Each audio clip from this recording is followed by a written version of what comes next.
You land at 6 a.m., push through the gate, and a single shaft of airport light hits you through the glass. Your clock just reset the wrong way. By 3 in the afternoon, you're reactive instead of strategic, foggy when a decision matters, and expensive mistakes start to stack up.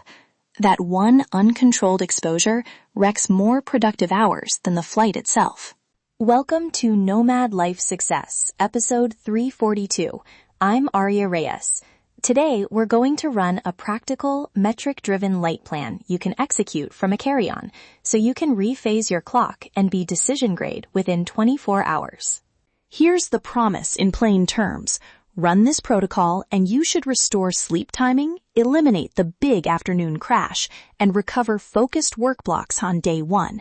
Measured, not guessed. We're talking repeatable, wearable verified shifts, not vague bright light advice. Right. That repeatability is what matters. If it's repeatable, it scales across trips and teams. If it's not, it's just another gadget on the shelf. Let's strip it to the mechanism. Circadian timing is primarily driven by light. When and what spectrum you receive shifts your dim light melatonin onset, the DLMO that sets your sleep window. Melanopic lux, the blue-enriched portion of light that hits intrinsically photosensitive retinal ganglion cells, predicts phase shifts far better than raw lux alone. Right. Combine melanopic exposure timing with core temperature nadir and wearable-derived sleep metrics, sleep staging and HRV, and you can map objective performance drops to measurable physiology. Later DLMO, reduced slow-wave sleep, lower nocturnal HRV. That mapping is how we know the intervention worked. And the wearable feedback isn't just nice to have. For operational decisions, it's essential. If deep sleep or HRV declines, that tells you whether the protocol is helping or harming, fast. All right, think of it as a 4-move play. Start with a pre-arrival morning anchor, follow with short arrival microdoses, lock down an evening suppression block, then tune everything with your wearables feedback. I'll unpack exact dose timing, melanopic targets, and the minimal kit you need. Timing beats intensity.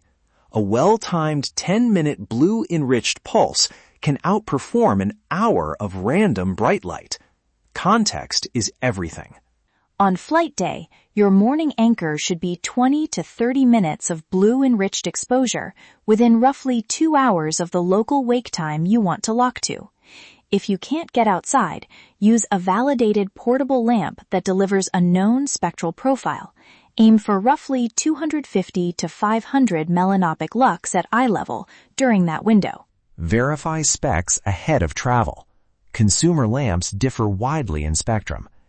And time by the local clock and your wearable's sleep window. Don't guess based on perceived brightness. At arrival, if your plan is to advance your clock, deliver 1 or 2 short 10 to 20 minute melanopic pulses in the local morning, ideally about 30 to 90 minutes after your target wake. If your objective is to delay, push those pulses later into the local afternoon. The point is short, spectral-rich bursts timed to nudge DLMO in the intended direction, rather than flooding the system. Listeners often overdo this. More light doesn't mean faster adaptation. Marathon sessions with uncalibrated brightness can move the phase the wrong way. Exactly. Short microdoses reduce risk. And quick operational tip, schedule those pulses like meetings on your calendar so you actually do them. Treat them as non-optional blocks. Also, if you're traveling with others, communicate those blocks. Don't be the person who turns on the phone flashlight during everyone's microdose. In the evening, you need a strict 90-minute dim light window before bed. Reduce ambient melanopic lux to the teens. Aim under 10 to 20 melanopic lux, using calibrated blue blocking glasses or filters, and keep room lighting low. Avoid screens without spectral filters. This prevents melatonin suppression and preserves slow wave consolidation. There is a behavioral compliance problem here. Travelers open their laptop for one last thing, and the whole evening collapses.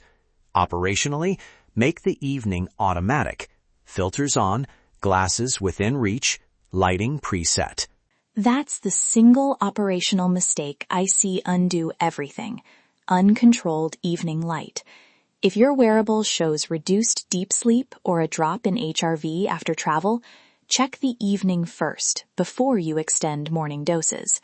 Often the fix is restoring the dim window, not more morning light. On metrics to watch tonight, sleep onset latency, percent deep sleep, and first night HRV baseline. If deep sleep drops by more than about 15% from your norm, or HRV declines substantially, pause bright exposures and lengthen the dim window. And then iterate. Use the wearable to tune pulse lengths. Shorten if you see stage fragmentation. Lengthen slightly if there's no measurable shift after 24 hours, but only after checking evening light control.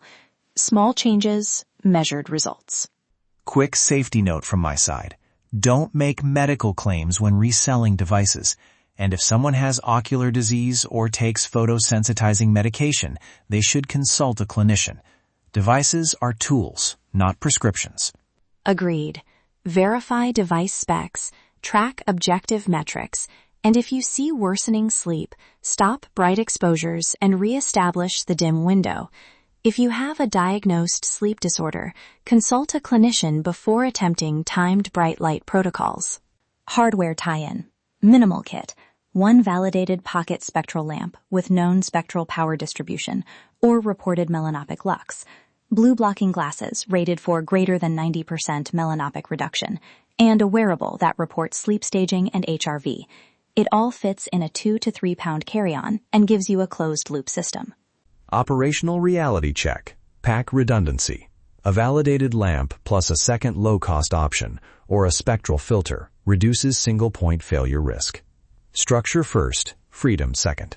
One quick anecdote. A founder I worked with ran the protocol on a cross-Atlantic trip, stuck to the microdoses and the dim window, and closed a time-sensitive investor call on day 1 without cognitive slippage. No gimmicks, just timing, spectrum, and metrics. Here's the compact playbook to run now. On travel day, anchor your morning with 20-30 minutes of blue-enriched light within 2 hours of target local wake. At arrival, run 10 to 20-minute melanopic pulses timed to the local clock and wearable signals.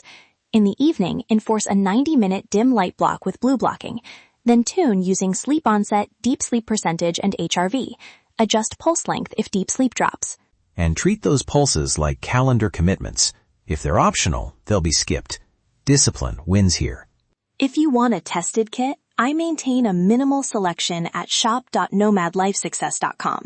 Validated pocket lamps, effective blue blockers, and a starter wearable checklist. Run the 48-hour plan. Morning anchor on travel day, arrival microdoses, strict evening suppression. Expect measurable improvements in sleep onset and fewer afternoon cognitive dips within 24 hours when you follow the doses. That is your high-performance blueprint for today. Remember, treat your biology like your business infrastructure. If your physical stack fails, the business stops. Minimize the friction and stay optimized.